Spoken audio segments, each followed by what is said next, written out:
Bonjour à tous. Cette semaine, un ami à moi vient me voir et me dit écoute Laurent, j'ai envie d'accepter les crypto-monnaies sur mon site internet. Il a un business en ligne et il me dit voilà, ça serait cool que les gens puissent payer en crypto et ben je suis content. Pourquoi je suis content? Parce que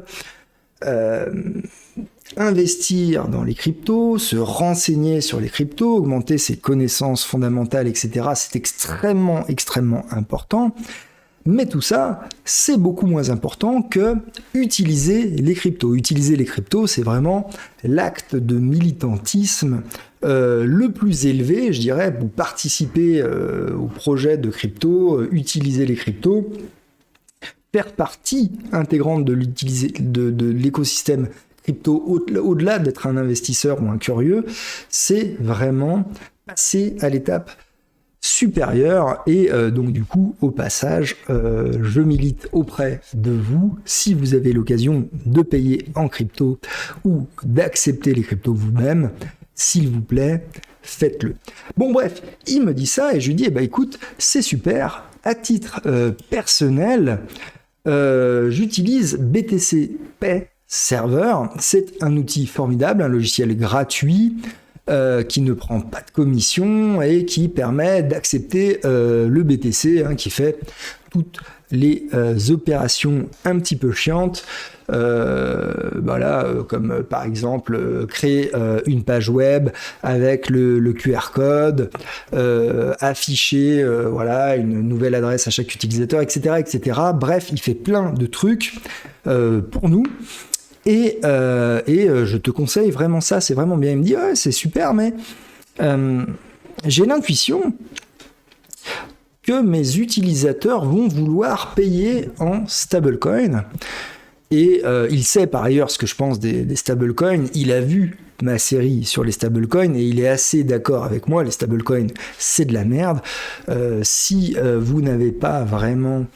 je vous enjoins vraiment à vous intéresser à ce sujet. C'est l'un des 5 sujets les plus importants de la crypto. Les stablecoins, c'est vraiment le sang de l'écosystème DeFi.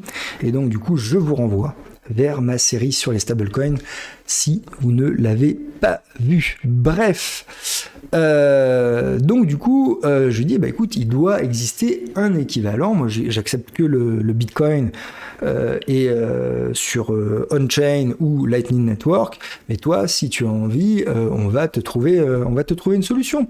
Pas de souci. Et je commence à chercher, parce que je ne connais pas a priori de solution. Et je commence à chercher BTC Pay Server, l'équivalent de BTP Server pour les stablecoins, et je me suis retrouvé comme John Travolta dans cette scène mémesque, cette scène vraiment célèbre. Merde, what the fuck, où est l'équivalent de BTC Pay Server pour les stablecoins? Et je commence à chercher et je tombe sur des gens qui me disent voilà, tu peux utiliser Coinbase Pay, quoi, le terminal de paiement de Coinbase, ou tu peux utiliser ou d'autres entreprises qu'ils ont citées. Je me suis dit mais les gars, vous rigolez. Je veux dire, la crypto-monnaie, ça a été inventé pour faire du paiement pair à pair. Si je veux utiliser un tiers de confiance, je vais utiliser une banque. Parce que les banques, elles font faillite, c'est vrai, mais quand elles font faillite, l'État les sauve. Alors qu'une entreprise crypto comme Coinbase ou comme FTX, quand ils font faillite, ils font faillite. Donc je ne vais pas utiliser un tiers de confiance moisi, je ne vais pas utiliser une solution moins bien que les solutions qui existaient avant les crypto-monnaies. Ça n'a aucun sens. Bref, pour comprendre vraiment l'essence du paiement pair à pair et pourquoi c'est important et pourquoi cela est supérieur au paiement en fiat, je vous encourage, je vous renvoie vers une autre de mes vidéos où j'introduis le début du white paper de Satoshi Nakamoto, le créateur du Bitcoin, une partie qui n'est pas technique, une partie qui vraiment révèle le projet, faire un cash électronique, Le projet au début n'était pas de faire, je sais pas moi, une protection contre l'inflation ou de remplacer je sais pas quoi. Non, c'était vraiment que les gens puissent, c'était de faire un système de paiement tout simplement. Et c'est un système de paiement et on doit l'utiliser comme ça parce que ça résout un problème formidable. Bref, je vous renvoie vers cette vidéo si vous n'êtes pas convaincu, bien que peut-être un jour ce sera une protection contre l'inflation ou je sais pas quoi, mais à la base ça n'a pas été pensé pour ça, contrairement aux rumeurs. Bref, donc on me renvoie faire ce genre de solution et je trouve ça scandaleux, tout simplement parce que moi je veux une solution souveraine. Je veux accepter, je veux que les Ethereum, enfin pas les Ethereum en l'occurrence, les stablecoins USDC, USDT, BUSD, peu importe lequel stablecoin, DAI, celui qui vous fait plaisir, moi de toute façon il n'y en a aucun qui me satisfait vraiment. Enfin, il y en a un que j'aime plus que les autres. Je vous renvoie vers ma série sur les stablecoins si vous voulez savoir pourquoi. Bref, c'est hors sujet. Je dérive dans cette vidéo. Je suis très bavard. Il faut que j'aille directement au truc. Là, je suis sur YouTube. Je ne suis pas avec une bière et des potes. Bref, donc du coup, direct de mon wallet enfin direct du wallet du client à mon wallet. C'est ça que je veux. Je veux pas un truc bizarre. Sinon, ça sert à rien. Bref, et donc du coup, je commence à réfléchir et je me dis, mais pourquoi personne n'a fait ce logiciel finalement? Et je commence à réfléchir et je me dis, mais est-ce que je mettrais pas en place une solution moi-même, voilà. Et si je mets en place une solution moi-même très très naïve, eh ben je tombe sur ça. Je mets mon adresse Ethereum ou celle de mon pote, hein, ou mon adresse Polygon, Avax, peu importe. Et les clients vont m'envoyer des fonds. Voilà, ça c'est les adresses de mes clients, ça c'est mes adresses, ils m'envoient des fonds. C'est génial, sauf que, eh ben, s'ils cliquent sur Etherscan ou l'explorateur de la blockchain qu'ils ont choisi, eh ben, ça va donner un truc comme ça, quoi. Il va y avoir la liste, tout simplement, de tous mes clients. Et ben c'est assez pourri, quoi. C'est-à-dire que mes clients, en me payant, auront la garantie d'être dans une liste de gens qui m'ont payé. Et ils n'ont pas forcément envie de révéler au monde entier qui m'ont payé moi, quoi. Ils ont peut-être pas envie de se dire ou mon pote. C'est pas forcé que ça soit quelque chose qu'ils aient envie. Donc je trouve que ça pose un problème de vie privée. Mais c'est pas tout. Le deuxième problème assez fondamental, c'est que mes clients, ou les clients de mon pote, ou les clients de n'importe quel shop qui accepteraient le stablecoin en mettant en place une solution simple, hein, on donne notre adresse et voilà, ça voudrait dire que les clients verront mon chiffre d'affaires, une activité sur mon wallet à moi, et les entreprises n'ont pas vraiment envie de dévoiler comme ça leur activité commerciale comme ça tout à coup, quoi. Ils n'ont pas envie de donner cette information peut-être à des concurrents, on ne sait pas. Donc c'est hyper chiant, c'est pas ce qu'on veut, ça pose des problèmes de vie privée qui sont trop grandes. Et donc du coup je me dis, ce problème de vie privée vraiment c'est trop de la merde, on va copier sur la solution de BTC Pay Server. Donc comment BTC Pay Server a réglé ce problème? Eh ben il a fait comme ça, c'est-à-dire, qu'est-ce que ça veut dire? Eh ben chaque client, on lui présente une adresse différente des autres clients. Et donc du coup, eh ben, il paye vers cette adresse-là, et point barre. Ça fait que il n'y a aucun client qui est capable, si vous voulez, de connaître les activités des autres clients. Et donc du coup, les clients ont la garantie de leur propre vie privée, et le commerçant, lui, il a la garantie que ses clients ne connaissent que la transaction entre eux-mêmes et lui, et donc du coup, une information qu'ils connaissent déjà finalement. Donc ce schéma finalement assez simple, et ben il résout le problème finalement. Et donc du coup, on se dit il me faut plein d'adresses, et avoir plein d'adresses, c'est pas compliqué ni sur Bitcoin ni sur Ethereum. Vous voyez, là j'ai le wallet de Coinsoo. Dans le wallet de Coinsoo, j'ai 5 sous-comptes. Et ces 5 sous-comptes, ils sont liés à la même phrase graine, seed phrase, et je peux créer quasiment autant de comptes que je veux. Il suffit que je clique ici, Create Account, et ça va faire une petite opération cryptographique qui va dériver une adresse supplémentaire depuis ma seed phrase. Donc là, faisons-le. Vous voyez, là j'ai 5 comptes, j'en crée un de plus, et hop, j'ai 6 comptes. Et à chaque fois que j'ai un nouveau client, il me suffit de faire cette petite moulinette de calcul qui est publique, c'est vraiment, j'ai pas besoin de MetaMask pour faire ça.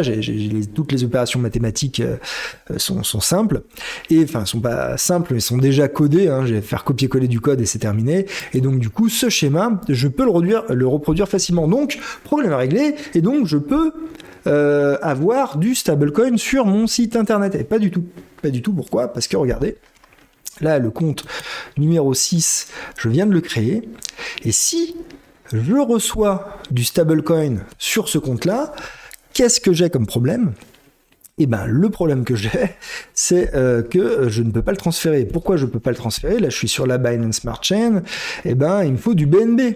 Pour pouvoir transférer, il faut bien que je paye le gaz de la transaction. Sur Ethereum, je dois payer de l'Ethereum, sur Avalanche, je dois payer de la VAX, et sur la Binance Smart Chain, je dois payer du BNB. La raison pour laquelle l'Ethereum ou la VAX a de la valeur a priori, c'est parce que c'est la monnaie de cet environnement, et que pour payer les frais de transaction, j'en ai besoin. C'est ça le cœur de la valeur de ce genre de coin, de Ethereum, etc., de Layer 1.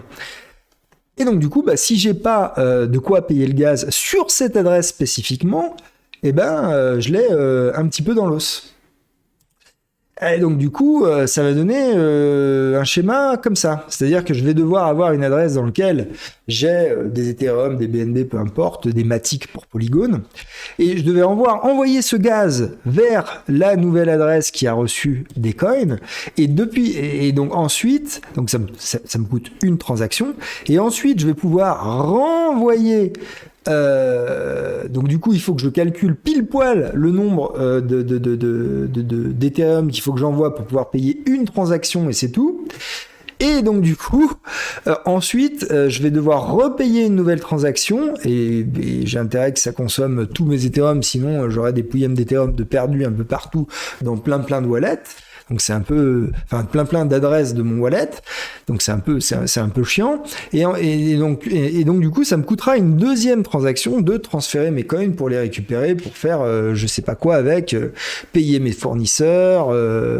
Peu importe, empocher mes bénéfices et les transformer en, en Bitcoin par exemple, pour éviter que mon stock de monnaie ressemble à ça au bout de quelques années, bon, voilà, au hasard, bref. Et donc du coup, ça pose problème, parce que au lieu de pouvoir avoir la liste de mes clients en un clic, ils l'auront en 2 clics. Il suffiront qu'ils remontent à l'adresse du gaz, et ils savent pour sûr que c'est la mienne, et puis d'aller voir avec quelle autre adresse cette adresse de gaz communique, et puis remonter comme ça en 2 clics vers chacun de mes clients. Donc on retombe sur ce schéma. Donc du coup finalement, passer de ça à ça protège très peu mon identité. Au lieu d'avoir tous mes clients en un clic, on a tous mes clients en 2 clics. Formidable. Donc c'est nul.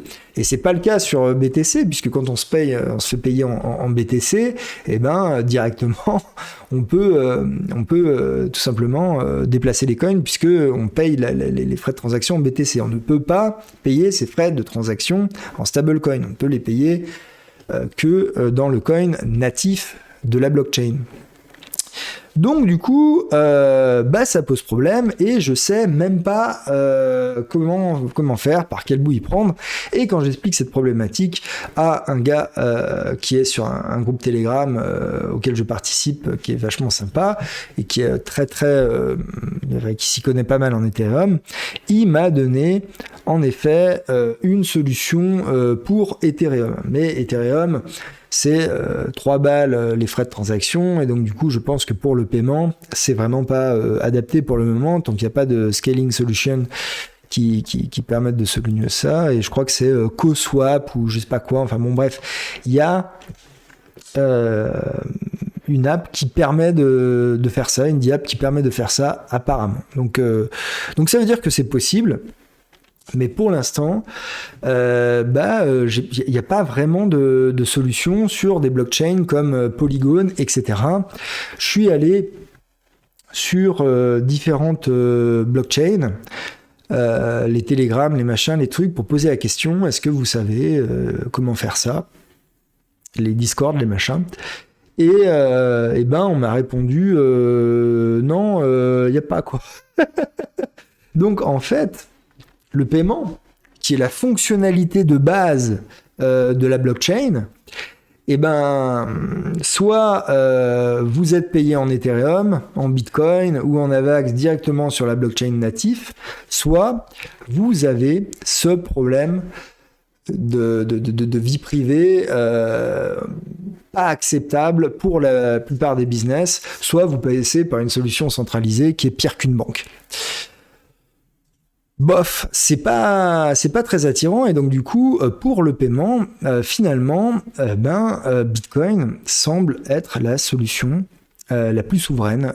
Voilà. Alors je sais qu'il y a des gens qui pensent que Ethereum, on a vu Julien Bouteloup déclarer ça à la télévision récemment, que Ethereum avait les mêmes problèmes de censorship, de résistance à la censure que Bitcoin. Bon, pour moi, c'est vraiment une opinion étrange, mais bon, j'accepte que tout le monde n'ait pas la même opinion que moi. Mais bon, moi, ma conviction, c'est que Bitcoin est très, très, très, très supérieur en décentralisation, en souveraineté, en résistance à la censure, etc.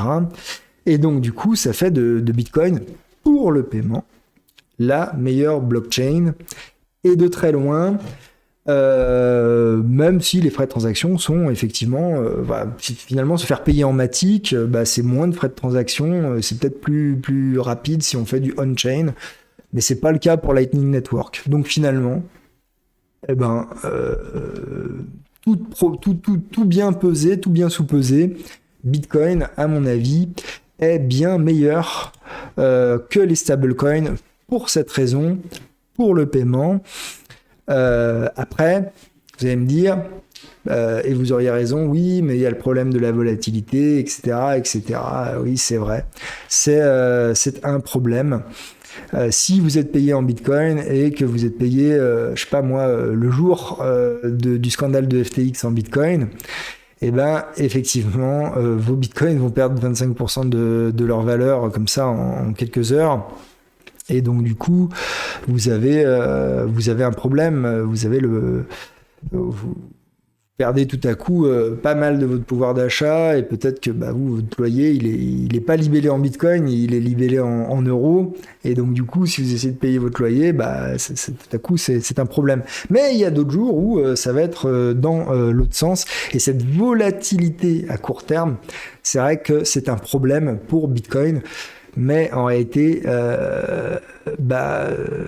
un homme qui tient son business peut très bien se dire, voilà, tous mes frais, tant que je n'ai pas atteint le chiffre d'affaires qui me permet de payer mes frais, tous mes bitcoins sont transformés en la monnaie dans laquelle est libellé mes contrats. Si je suis au Mexique, ce sera la monnaie mexicaine. Si je suis aux États-Unis, ce sera la monnaie états-unienne. Si je suis en Chine, ce sera la monnaie chinoise. Et puis, quand j'ai finalement payé tous mes frais, je peux conserver en Bitcoin pour éviter ce problème-là, finalement. Parce que à long terme, le stablecoin, on est sûr que ça vaudra de moins en moins. Le Bitcoin, on n'en est pas sûr, et moi, je fais l'hypothèse, et ceci n'est pas un conseil en avertissement, que ça ira mieux. Et puis enfin, pour Bitcoin, on a un autre grave problème en Europe. Moi, j'habite pas en Europe, donc quelque part, je m'en fous un peu, même si, très honnêtement, je suis très attaché à la France en particulier, et à l'Europe en général. Et le problème, c'est que les petites amies de la Banque centrale là sont venues nous faire des sourires pour nous dire toc toc toc, qui est là? C'est les taxes en fait. C'est les taxes, c'est-à-dire que maintenant, payer en Bitcoin, j'ai entendu ça d'un de mes amis, payer en Bitcoin un truc, et vous devez déclarer que vous avez payé en Bitcoin, et si vous avez fait des plus-values avec ce Bitcoin avec lequel vous avez payé, vous devez payer des taxes dessus. Enfin, du délire. Ça me fait penser, cette anecdote, à ce dessin extrêmement drôle. Je vous laisse le lire. Pour moi, c'est le même, le plus drôle et de très loin. Tiens, il est même pas en français. Je le traduirai sur mon Telegram, je le publierai sur mon Telegram.